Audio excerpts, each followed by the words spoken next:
지금 시대를 이제 이렇게 얘기를 해요. 불확실성의 시대다. 여러분 맞지요?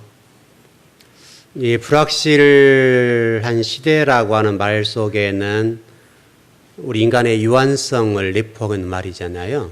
그러니까 여러분도 어떤 구성원적으로 보게 되면 뭐 가족이랄지 또 뭐 단체, 뭐 또 교회, 또 나라, 또 전 세계에게 좀 넓게 보자면 그렇게 볼 수 있겠는데, 모든 구성원들이 뭐 크고 작음에 따라 좀 다를 수는 있습니다만은 모두가 다 이게 불확실해요.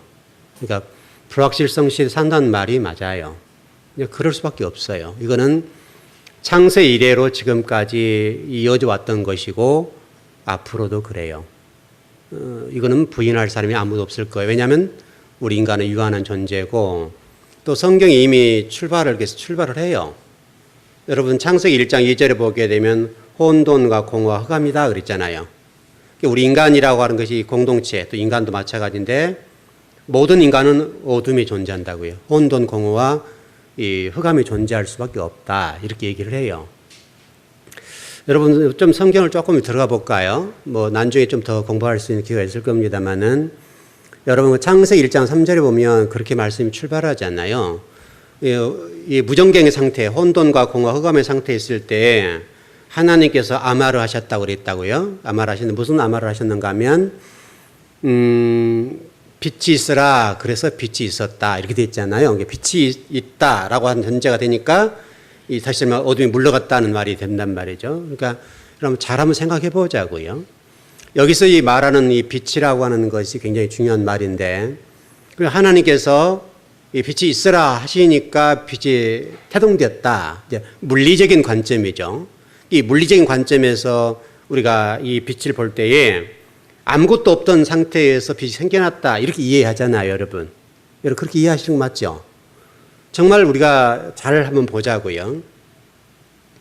혼돈과 공허와 흑암이라는 상태에 있을 때에 이 상태를 물리칠 수 있는 방법이 없었다는 전제가 되니까, 그 상태에 있을 때 하나님께서 말씀하시기를 암화를 하셨는데 무엇을 암화를 하셨는가 하면 빛이 있으라 하셨다 이거예요. 그럼 이 빛이 없었던 빛이 생겨남으로 어둠이 물러갔다 이런 전제가 되거든요. 정말 과연 이 말씀을 그렇게 이해해야 될까? 우리가 물리적으로나 현상적으로 없었던 것이 생겨나서 어떤 혼돈과 공허와 흑암이라는 이 무정경의 상태, 어둠의 상태를 물리쳤는가? 아니면 원래 존재했던 것을 들어서 말씀하셨는가? 이 말이에요, 지금. 여러분 생각은 어때요?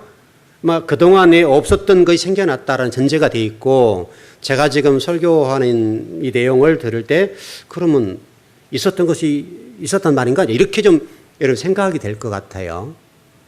여러분 이 빛이라고 하는 것은 여러분 성경 말씀에 말씀하려고 하는 이 의도가 이 어둠의 상태, 무정경의 상태에 있는 상태를 이 하나님이 해결하는 방법으로 없었던 빛을 창조해 가지고 이거를 물리셨다라고 하는 전제가 돼버렸잖아요, 우리가. 여러분 그렇지는 않은 것 같아요. 여기서 지금 말씀하려고 하는 것은 원래 없었던 빛을 만들어서 어둠을 물리쳤다라고 보는 것이 아니라, 이 어둠을 물리칠 수 있는 유일한 방법, 요즘 이제 불확실 시대라고 설명을 좀 초도에 좀 하고 있는 건데, 이 불확실성 시대의 답이 뭐냐 이거예요 지금. 그러면 이 불확실성 시대에 그럼 하나님께서 빛을 만들어 주셔야 된다는 전제가 되잖아요. 그렇게 좀 이해를 해보자는 거예요. 그러니까 현재 이 불확실성 시대에 하나님이 이 빛을 창조해 주시면, 또 어떤 문제 해결의 답을 주시면 해결될 것이다 라고 하는 전제가 된단 말이죠. 그러면 이 답이 없던 상황에서 새로 답을 만들어내야 되는 전제가 되잖아요, 여러분. 여러분 말씀 이해되시죠? 예. 좀 어려워진지 모르겠는데, 어떻든 간에 이 빛이라고 하는 것은 존재했던 빛인가 아니면 새로운 걸 만들어서 어둠을 물리쳤는가 이 얘기예요. 우리가 지금 알고 있는 상식은, 그다음에 성경적인 지식이라고 하는 것은 없었던 빛을 만들어서 어둠을 물리쳤다 이렇게 이해를 하고 있단 말이죠. 하나님이 지금 말씀하시려고 하는 그게 아니라는 거예요, 지금. 원래부터서 이 존재, 이 빛이라고 하는 것은 생명이거든요, 생명. 생명이라고 하는 이 빛을 원래부터 가지고 계셨어요. 왜냐하면 우리가 보자면 우리가 성막이라는 관점을 보게 되면 성전들과 성소와 지성소잖아요. 그 지성소라는 관점에 보면 이 지성소에 들어가야 되겠죠. 이 지성소에 들어가라는 문제인데 이 지성소가 뭐냐면 빛이라고요. 생명이고 진리고 원래 존재했던 이 예수 그리스도 원래 존재했던 생명이 들어오니까 어둠이 물러갔다는 거예요. 여러분 정리되셔야 돼요. 여러분 이 성경에서 말씀하려고 하는 우리가 물리적인 관점에서 성경을 이해하다 보니까 그동안에 창세기 1장 3절에 하나님이 암흑을 하셨는데 빛이 있으라 라고 말씀하셨다고요. 그러니까 빛이 있었다라고 하는 전제가 되니까 하나님 빛을 창조하셔가지고 혼돈과 공허와 흑암 이 무정경의 상태를 물리쳐 주셨다. 이렇게 이해를 하는 거죠 우리가. 그럼 원래 존재하지 않았던 것을 가지고 일을 하셨다는 전제가 되는 건데 그러니까 지금 우리 이 불확실성 시대 속에서 우리가 어떻게 답을 찾아갈 것이냐 그러면 답이 없다는 전제가 되거든요. 없는 답을 하나님 찾아주셔야 되는 거예요. 왜냐하면 빛을 창조하셔서 암화를 하셔야 어둠이 물러가는 것처럼 그러면 이 불확실성 시대에 새로운 하나님 말씀을 주시거나 어떤 뭔가를 주셔야 된다는 전제가 되거든요. 그런 이 불확실성 시대 속에 과연 이 근원적인 빛과 문제 해결 또는 생명이라고 하는 이 부분을 하나님이 가지고 계신 것 아니냐 이거예요. 정말 그런 것이 없다고 본다면 우리가 이게 문제가 되는 거죠. 그러나 여러분 정리해 보면 원래 이 빛이라고 하는 것은 존재하지 않았던 빛이 아니라 원래부터 하나님이 가지고 이 빛이라고 하는 어떤 존재니까요. 하나님 생명이니까요. 이 지성소의 개념에서 원래부터 하나님의 존재예요. 존재의 근원이신 이 생명, 진리의 빛, 이 빛이 와서 문제를 풀어준 것뿐이에요. 정리되셨어요? 이게 무슨 얘기냐면 여러분의 지금 현재 가지고 있는 이 문제와 세계 인류의 여러 가지 문제들이 하나님이 원래 이미 근원이시고 존재이시기 때문에 그분에게 답이 있는 거예요 지금. 답을 가지고 계셔요 이미. 답을 가지고 계시는데 우리는 지금 답을 어디 찾냐 이거예요. 이 불확실성 시대 속에서 살다 보니까 엉뚱한 데 답을 찾아가고 있는 것뿐이에요. 그럼 원래는 빛이 어디가 있어요? 답이 어디가 있어요? 원래 하나님이 가지고 계신단 말이에요. 계신 그 답을 찾아가면 되는 거예요. 다시 설명 하나님께 우리가 나가면 되는 거예요. 그런데 우리가 지금 찾는 게 뭐냐면 하나님께 나가지 않고 우리가 지난 수요일 금요일 제가 말씀드렸던 것처럼 구에이즘적인 입장에서 자꾸 인간적인 리즘이 생겨난단 말이에요. 인간이 뭔가를 답을 찾아서 이거다라고 얘기해 준단 말이에요. 그러니까 이건 끊임없이 시대를 따라서 계속해서 리즘이 나와야 되는 거예요. 무슨 주의가 나와서 이것이다라고 생각한단 말이죠. 그러나 여러분 이것은 시대에 따라 변할 뿐이에요. 제가 가끔 그 얘기 많이 했잖아요. 제가 목회라는 관점이 볼 때 시대에 따라서 이 목회 패러다임이 막 바뀌거든요. 그래서 수많은 사람들이 그 패러다임을 따라가기 위해서 세미나를 참석하고 그 패러다임을 따라가지 않으면 마치 목회에 뒤처진 것으로 생각한단 말이죠. 똑같은 거예요. 그러니까 불확실성 시대 속에서 자꾸 뭔가를 가지고 추구해 가는 거예요. 인간이 뭔가를 만들어 가지고 이게 답이다라고 얘기를 해주니까 이걸 추구해 가는 거예요. 근데 이것은 끊임없이 시대가 가면 갈수록 계속 변할 수밖에 없어요. 왜냐하면 이건 근원이 아니니까요. 근원적인 문제는 이미 어디에 있어요? 하나님에게 있는 거예요. 그 하나님이 이미 가지고 계신 존재예요. 이 빛이라고 하는 것은. 그 존재가 와서 풀어줄 뿐이지. 그러니까 성경이 우리 설명가 뭐냐면 너희들 아무리 이 시대가 어떤 혼돈과 공허, 흑암, 이 불확실성 시대에 살고 있지만은 너희들이 문제를 만들거나 문제를 풀어가는 방법으로 유행 따라 패러다임이 바뀌는 것처럼 그렇게 리즘을 따라가면 안 된다라고 하는 얘기예요. 왜냐하면 어디가 답이 있어요? 존재 근원 대신 지성소 안에 그 빛이신 생명이신 근원이신 그 예수 그리스도 안에 답이 있다는 거예요 지금. 그 답이 와서 풀어진 것뿐이라고. 그러니까 우리가 성경을 이해할 때 문자적으로 이해하니까 이 빛이 있으라라고 암화를 하셨다 이거예요. 그러니까 빛이 생겨났다. 그러니까 그것이 답이다. 이렇게 이해를 하는 거죠. 그러니까 끊임없이 우리는 리즘을 추구해 가는 거예요. 그러나 여전히 상황은 불확실해요. 앞으로도 끊임없이 상황은 불확실할 거예요. 끊임없이 지금 많은 사람들이 이론을 만들어낼 거고 그 이론이 답이다라고 얘기해 줄 거예요. 그래서 많은 사람이 따라간단 말이에요. 그러나 그것은 시대에 따라 바뀔 뿐이에요. 다시 설명하면 우리가 과거에 입던 옷이 바뀔 뿐이에요. 지금 우리 과거 우리 우리 어머니 세대들은 한복을 입었잖아요. 그렇죠, 여러분? 근데 지금 우리는 양복을 입어요. 그럼 이 양복이 앞으로 어떻게 발전할지 모르죠, 여러분? 그 시대에 따라 바뀐다면, 왜냐하면 요즘은 남녀 옷이 바뀌었죠. 남자가 입던 옷 여자가 입고 여자가 입던 남자가 입는 것처럼 바뀌어가는 거예요. 이건 시대의 리즘이 불과해요, 리즘에. 그런데 이것은 끊임없이 바뀔 거예요. 끊임없이 바뀌는 것은 답이 아니란 말이죠. 그래서 창세 1장 3절에서 이 빛이 있었다, 빛이 있어라라고 말씀하신 빛이 있었다라고 하는 것은 물리적인 관점이 아니라는 거예요. 이미 있던 존재 근원이신 그 하나님이 문제를 풀어준 것뿐이에요. 다시 설명하면 너희를 혼돈과 공허와 흑암의 상태인 이 무정경 상태 답은 어디로 가야 되냐? 존재 근원이 생명의 근원이신 하나님께 있다라고 하는 설명한단 말이에요.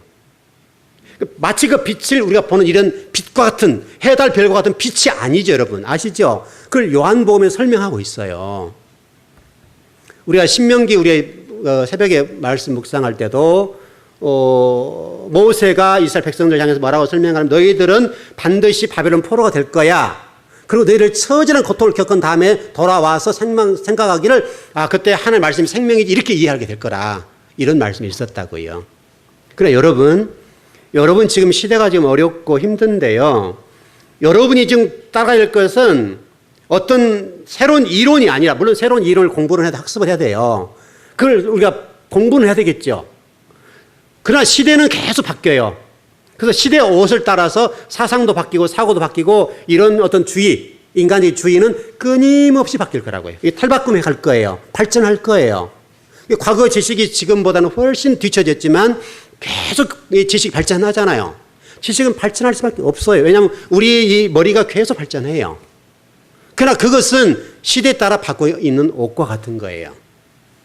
하나님이 말씀한 건 근원으로 가라, 근원으로. 너희들 답이라고 하는 것은 여기 있다 이거예요. 지성소로 들어가야 된다. 지성소 안에 진리의 빛이 있고 생명이 있고 그 안에 예수 그리스도 계시고 하나님이 계신다는 거예요. 그게 말씀 있죠, 여러분. 그래서 여러분 지성소 안에 뭐가 무엇을 통해 집어넣었어요? 여러분 법궤 안에 뭐가 여러분 들어 있습니까? 여러분 쉽게 하면 두 돌판이 들어 있고 만나 항아리, 알을 쌍난 지팡이가 들어 있죠. 곧 그 얘기를 하고 있는 거예요, 지금. 그러니까 빛이 있어라 했을 때 이 빛이라고 하는 것은 없던 빛을 만들었다는 빛이 아니라 생명의 근원이시고 진리의 빛이시고 진리의 말씀이신 예수 그리스도 그분에게 답이 있다. 그러니까 어디에 물러가는 거잖아요, 여러분. 그러니까 여러분 지금 시대가 불확실하고 어려운데 이 시대에 우리가 정말로 추구할 게 뭐냐면 예수 그리스도 안으로 가면 돼요. 그분을 믿으면 된다고요. 그분에게 돌아가면 돼요. 우리 머리가 바뀌지 않으면 안 돼요. 우리는 자꾸 뭔가 이거다라고 얘기를 한다고. 그래서 계속 우리 목회 패러다임은 바뀌어요. 저는 그럴 때마다 제가 계속 그 얘기했어요. 이거는 유행이다. 유행에 불과해요. 우리가 과거에 여러분 저도 마찬가지. 저는 고등학교 다닐 때 아마 저희 나이대 연세가 되신 분들은 이해를 하실 거예요. 그때는 제가 고등학교 다닐 때 나팔바지 유행했어요. 여러분 그랬죠? 근데 지금은 뭐 단꼬바지라고 뭐라 그래요? 딱 몸에 이렇게 살에 달라붙는 옷을 입죠, 우리 젊은이 친구들. 과거에 저는 13인치를 입었거든요. 13인치 구두 딱 신고 다녔어요. 학교 다닐 때, 고등학교 다닐 때요. 상당히 멋지게. 그때 그게 멋인 줄 알았죠. 그게 멋있잖아요, 여러분. 근데 지금은 그런 옷을 입으면 어떻게 해요? 두 벌도 만들어낼 수 있는 거예요. 그 시대의 흐름이에요. 근데 그때 만일에 이게 나팔바지가 유행할 때 짧은 이게 짝 끼는 옷을 입으면 그건 안 어울리는 거잖아요. 근데 지금은 반대로 돼 있죠. 똑같아요. 우리 사상이라고 하는 것은 그렇게 변천해요. 그러나 그것은 또 바뀌는 거예요. 목회도 똑같고. 우리 인간 사상은 똑같다고요. 그래서 저는 그 E.H. 카가 얘기했던 것처럼 역사라고 하는 것은 과거와 현재의 대화다. 이 말을 굉장히 좋아해요. 왜냐하면 현재 우리 시대를 바라볼 때 과거에 이렇게 답을 찾아보면 다 과거의 역사 이야기를 들여다보면 현재 답이 나와요. 왜냐하면 우리 그 바울 서신 같은 경우도 보면 그렇게 돼 있잖아요. 과거 구약에 있던 모든 일은 거울과 경계다. 그렇게 돼 있죠. 그러니까 거울과 경계라는 말이 똑같은 말이에요. E.H. 카가 얘기했던 것처럼 역사라고 하는 것은 과거와 현재와의 대화다. 그러니까 거울과 경계라는 말을 바꿔놓은 것뿐이에요. 똑같은 얘기예요. 여러분, 적어도 우리가 그런 측면에서 이 구약 성경을 좀 제대로 이해하면요, 역사가 보이고 미래가 보여요. 왜냐하면 그것은 값진 대가를 지불한 거거든요. 그러니까 구약 성경 속에 있던 이스라엘 역사의 이 내용들을 쭉 들여다보면 미래가 보여요. 우리가 지금 현재 위치가 어느 정도 있고 앞으로 어떻게 바뀔 것이다, 어떻게 될 것이다 하는 것이 보여진다고요. 한 예를 좀 들어볼게요. 좀 신명기를 지금 중심으로 풀어가 보려고 그러는데, 여러분 신명기 말씀을 우리가 지금 이번에 새벽 예배 지금 묵상하고 있어요. 제가 새벽 예배 때 이렇게 설교했어요. 여러분 그 신명기 말씀 보면 그 이스라엘 백성들을 향해서 모세를 통해 마지막 유언을 해요. 근데 유언하는 장소가 모압 평지예요. 모압 땅이에요. 이 모압 땅에서 마지막 유언을 했어요. 굉장히 중요한 말이에요. 모세가 여러분 과거 시내산, 이 호렙산에서 설교를 했죠. 다시 설명하면 하나님이 이 호렙산에 말씀을 주셨던 내용들을 그대로 와서 선포해 주었어요. 그리고 성경을 가르쳤어요. 그리고 그들이 광야를 걸었어요. 근데 놀랍게도 그 말씀을 받았던 성도들, 우리 시대로 성도, 이스라엘 백성이라 보겠는데, 그 이스라엘 백성들이 광야를 걷는 동안에 여호수아 갈렙을 제외하고는 다 죽었어요. 죽은 원인이 뭐죠? 시내산 언약을 불순종했어요. 그래서 모세가 얘기하는 거예요. 모압 땅에서 모여서 가나안 땅을 바라보면서 이제 가나안 땅에 들어갈 이 세대를 향해서 얘기해요. 너희들 과거 이스라엘 백성, 너희 선조들을 봐라. 시내산 언약을 어긴 결과가 이렇게 다 죽임 당했다. 그리고 너희들도 가나안 땅 들어가거든. 너희들과 같이 너희 선조들과 같이 그렇게 하면 너희도 다 죽임 당하고 망해. 그리고 바벨론 포로가 되는 것처럼 포로가 될 것이고 처절하게 고통을 겪을 거야. 그리고 너희들 그러지 마라. 이게 유언이에요. 그리고 모세가 뭐라고 얘기하냐면 너희들 가나안 땅 들어가거든. 여호수아가 지금 얘기하는 거예요. 여호수아 지도자니까 너는 내가 그랬던 것처럼 이스라엘 백성들을 가나안 땅에 들어가서 7년에 한 번씩 온 백성, 나이가 든 분이나 어린아이나 뭐 청년이나 젊은이나 할 것 없이 이스라엘 백성 전체를 모아놓고 예루살렘 모이라는 거예요. 예루살렘에 모여놓고 그들에게 성경을 통독시키고 성경을 가르쳐라.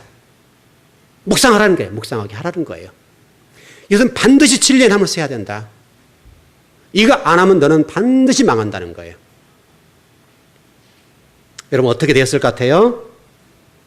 놀랍게도 우리 역사를 한번 봐보면 여호수아부터 시작해서 바벨론 포로되는 이 1000년 기간 동안 단 한 번도 이 말씀을 순종하지 않았어요. 한 번도 순종하지 않았어요. 7년에 한 번씩 모든 백성들을 모아놓고 설교하고 성경을 가르치고 그들의 성경 말씀을 암송하도록 하고 그 말씀대로 순종하도록 하는 이 일이 한 번도 없었다. 그래서 제가 예배가 생명이다, 예배가 중요하다, 신앙생활의 최고 중요한 것은 예배다라고 하는 얘기가 그 얘기예요. 예배 없이는 성도들이 하나님의 복을 못 받아요. 성도들이 이것은 뭐 철칙이에요, 철칙. 그래서 여러분 1000년 동안 여러분 역사를 보면 여호수아 이후에 1000년 동안 이 7년에 한 번씩 뭐 주일 예배 드리는 거 빼고요. 그 빼고도 그 일을 했어야 되겠는데 못했다고요. 그 결과로 여러분 사사시대 400년 동안 영적 암흑기를 거쳤어요. 그 사고가 뭐였는가 하면 자기 소견에 옳은 대로 행하였더라 이게 됐다고요. 이것이 바벨론 포로 때까지 가요. 여러분 왕정사회도 똑같아요. 왕정사를 통해서 이런 말씀하시 북이스라엘 남유다에 하나님 말씀하세요. 말씀을 하시는데 다 불순종해요. 한 왕도 언제나 순종한 왕이 한 명도 없어요. 불행한 역사예요. 결국은 선지자를 보내잖아요. 선지자를 보낸다는 얘기를 제가 설명드렸던 것처럼 선지자를 보낸다는 말은 무서운 말이에요. 여러분 지금 시대도 똑같아요. 선지자를 보낸다는 말은 마지막 심판이거든요. 내가 너 선지자 보낸 이것은 마지막 경고야. 이거 듣지 않으면 너 죽일 거야. 그 얘기예요. 그리고 에레미야 선지자나 이사야, 에스겔, 다니엘, 소선지자를 보내요. 그런데 놀랍게도 그 선지자를 쳐 죽여요. 왜냐하면 거짓 선지자라고 죽이는 거예요. 참 선지자인데 하늘 말씀을 대언하니까 거짓 선지자들 입장에서는 기독권을 뺏고 들어오거든요. 그러니까 거짓 선지자들이 참 선지자인 선지자를 쳐 죽여요. 톱으로 켜서 죽여버려요. 이게 여러분 이스라엘 역사예요. 결과가 바벨론 포로예요. 그리고 에레미야나 이사야 선지자 말을 듣지 않았던 이스라엘 백성들 하나님이 쳐 죽입니다. 불순종하고 거짓 선지자들의 말을 들었던 그 선지자뿐만 아니라 이스라엘 백성들을 하나님이 칼이 되어서 또 전쟁, 기근으로, 전염병으로 찾아가서 쳐 죽여요. 여러분, 이게 역사예요. 제가 제 얘기가 아니라, 역사의 내용이 아니라 성경에 나와 있는 내용을 설명하는 거예요, 여러분. 성경에 나와 있는 그대로 하나님이 그들 찾아가서 전쟁, 칼이 돼. 제가 지난 금요일에 그런 설교했잖아요. 하나님이 칼을 갈고 계시다가 칼을 입에 물고 가서 쳐 죽여요. 다만 그것이 다른 나라를 동원해서 쳐 죽이는 거예요. 칼로 목을 쳐버려요. 기근으로 배고파서 죽게 만들어요. 그리고 전염병을 동원해서 찾아가서 죽여요. 여러분, 그 역사가 구약 역사예요. 그리고요, 에스라 선지자가 바벨론 포로로 돌아와서 이 수문학 광장에 이스라엘 백성을 모아놓고 설교를 딱 해요. 그게 딱 천년이에요, 여러분. 천년에 한 번 이루어졌어요. 에스라 선지자가 유명한 선지자예요, 여러분. 에스라 선지자가 성경을 읽을 때에 성도들이 어떻게 됐습니까? 통곡을 하잖아요. 우리 선조들이 이와 같이 고통을 겪고 바벨론 포로가 되어 사사시대와 왕정사시대에 수많은 죽음을 당하고 수많은 고통을 당하는 원인이 뭐였던가를 깨닫게 된 거예요. 하나님 말씀을 대언하니까 하나님 영이 그들을 충만케 해서 깨달아지는 거예요. 왜 우리가 7년 동안 이렇게 고통을 겪었던가, 왜 우리가 이렇게 망했던가를 알게 되었어요. 그러니까 그 백성들이 에스라 선지자의 말씀을 대언할 때 막 통곡을 하고 난리가 났어요. 그대로 에스라 선지자가 그러잖아요. 울지 말아라 그러잖아요. 여러분, 우리 요한계시도 그렇게 돼 있잖아요. 요한을 통해 막 통곡을 할 때 이 인을 떼려고 하는 작업들, 말씀을 풀어오지 못할 때 사도 요한이 막 통곡을 하잖아요. 그러니까 장로를 통해 말씀하지 않아요. 천사를 말씀하는 것처럼 울지 말아라 그러잖아요. 그 똑같다고 내용이.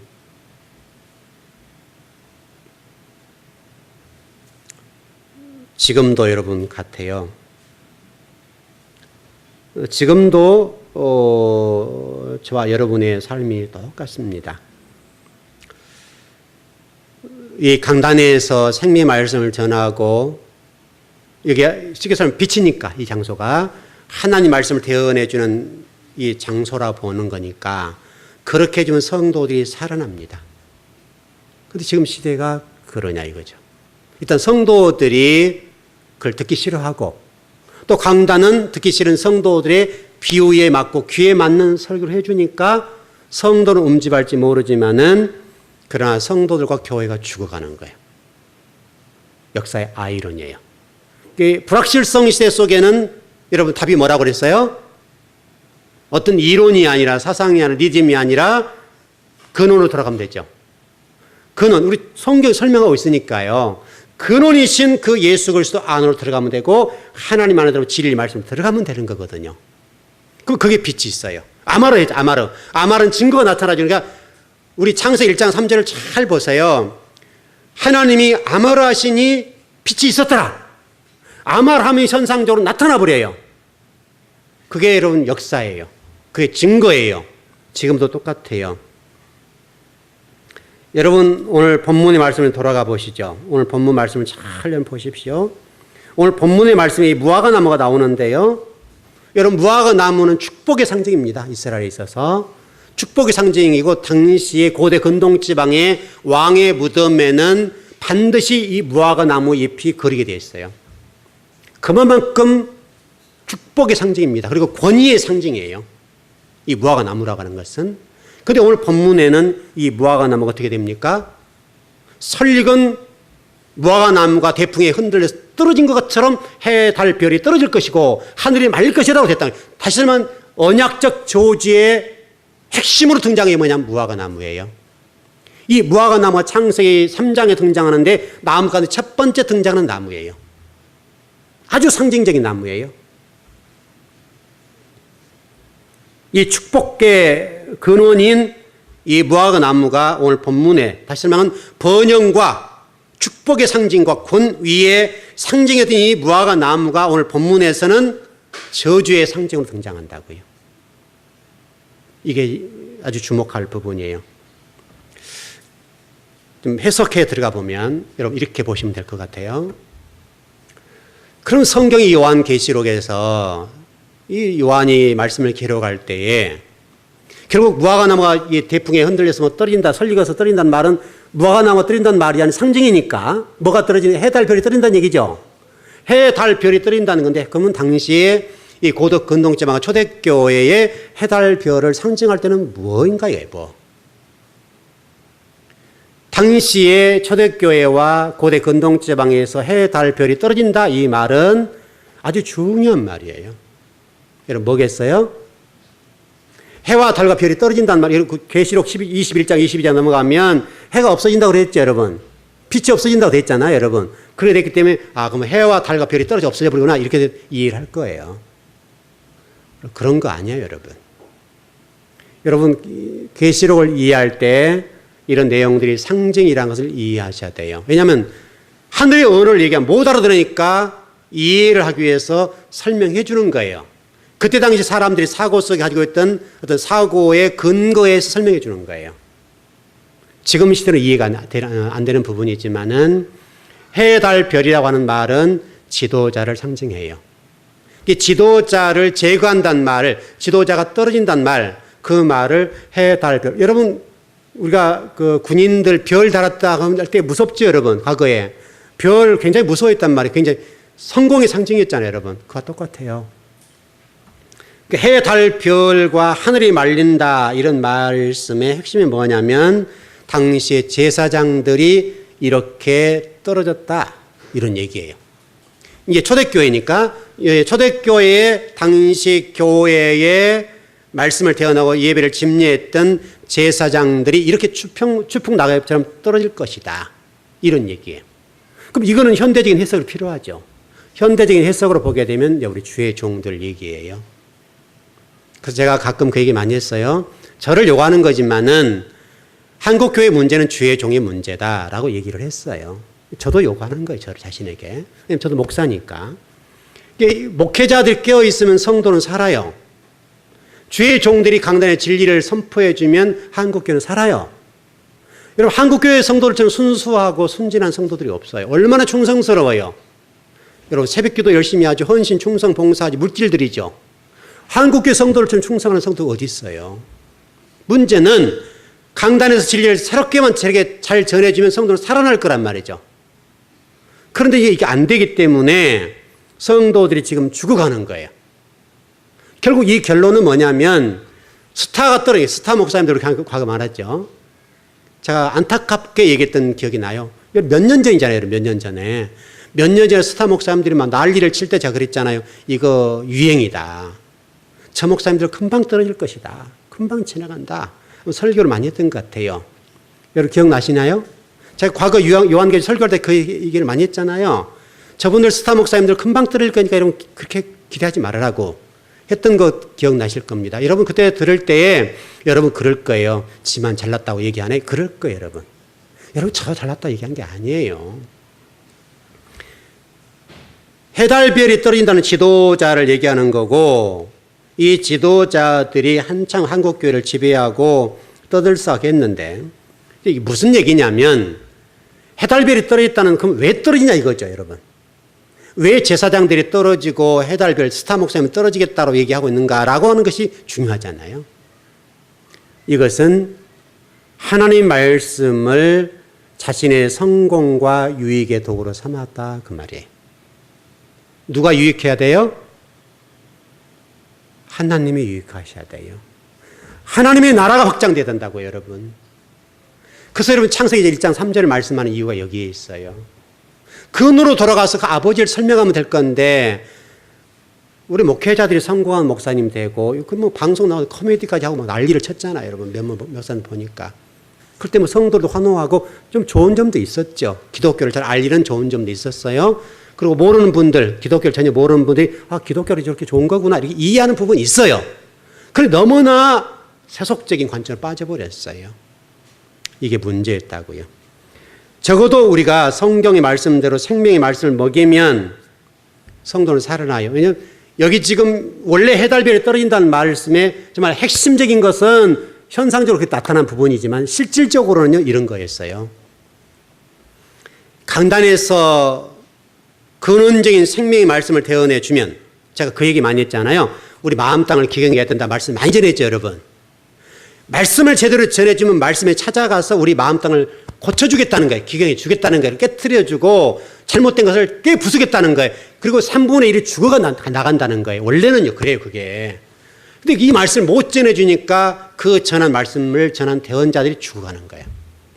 성도가 죽어버려요.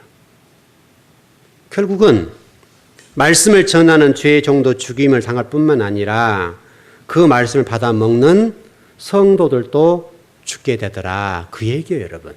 그래, 이 말씀은 굉장히 언약적 저주로 무서운 말이죠. 그럼 이 시대가 정말 말씀을 잘못 전해주게 되면 정말 때를 따라 생명의 양식, 정말 영의 양식을 전해주면 성도는 살아날 것이지만은 값싼 복음을 전해주면 어떻게 보면 듣기는 좋고 되겠구나라고 할지 모르지만 쿠에이즘적인 입장에서 정리를 해드린 부분이죠. 그럴지 모르지만 성도가 죽어버리는 거예요. 자, 성경을 좀 찾아보시죠. 여러분, 에레미야 9장으로 한번 가보십시다.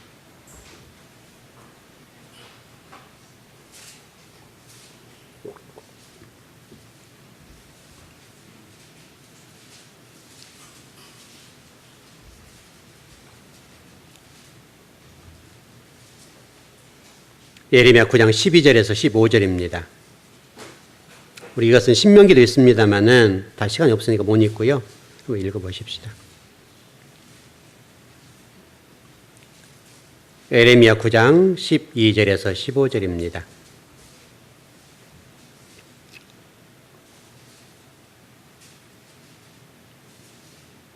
네, 한번 시작. 지혜가 있어서 이 일을 깨달을 만한 자가 누구며 여호와의 입의 말씀을 받아서 선포할 자가 누구인고 이 땅이 어찌 멸망하여 광야같이 불타서 지나가는 자가 없게 되었느냐. 여호와께서 말씀하시되 이는 그들이 내가 그들의 앞에 세운 나의 율법을 버리고 내 목소리를 순종하지 아니하며 그대로 행하지 아니하고 그 마음의 완악함을 따라 그 조상들이 자기에게 가르친 바알들을 따랐습니다. 그러므로 만군의 여호와 이스라엘 하나님께서 이와 같이 말씀하시니라. 보라, 내가 그들 곧 이 백성에게 쑥을 먹이며 독한 물을 마시게 하고. 오늘 본문대로는 쓴물 얘기예요. 쓴물. 그러니까 여러분 12절을 보시면 뭐라고 되어 있어요? 이 일을 깨달을 만한 자가 누구며 여호와의 입의 말씀을 받아. 여러분 목회자는 그거죠. 하나님의 입의 말씀을 받아서 대언하는 자죠. 맞죠, 여러분? 받아서 선포할 자가 누구인고 이 땅이 어찌 멸망하여 광야같이 불타서 지나가는 자가 없게 되었느냐. 여호와께 말씀하시되 이는 그들이 내가 그들의 앞에 세운 나의 율법을 버리고 내 목소리를 순종하지 아니하며 그대로 행하지 아니하고 그 마음의 완악함을 따라 그 조상들이 자기에게 가르친 바알들을 따랐습니다. 바알, 세상의 풍요, 물질 따라 자본주의를 따라갔다 이거예요. 그러니까 어떻게 돼요? 그러므로 만군의 여호와 이스라엘 하나님께서 이와 같이 말씀하시니라. 보라, 내가 그들 곧 이 백성에게 쑥을 먹이며 독한 물을 마시게 하고. 이 쑥이 뭐예요, 여러분? 진리의 말씀이 아닌 세상적인 말씀. 이즘, 바알, 풍요, 번영, 성공. 그것이 쑥이에요, 여러분. 쑥물을 먹는 것은 죽음이에요. 그래서 여러분 계시록 8장에 넘어가 보면 큰 배를 떨어지는데 거기도 똑같은 얘기가 나와요. 쓴물을 먹였다. 그렇게 나와요. 이 내용은요. 에스겔서도 똑같이 나와 있어요. 자, 우리 34장 11절, 16절 한번 보시죠. 여러분 꼭 읽어보셔야 할 내용입니다. 여기는.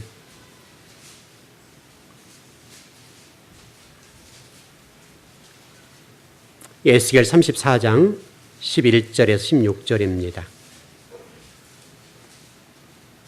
하나님께 이스라엘 선지자를 통해 말씀하는 거예요. 생명 양식을 먹이라는 말씀이에요.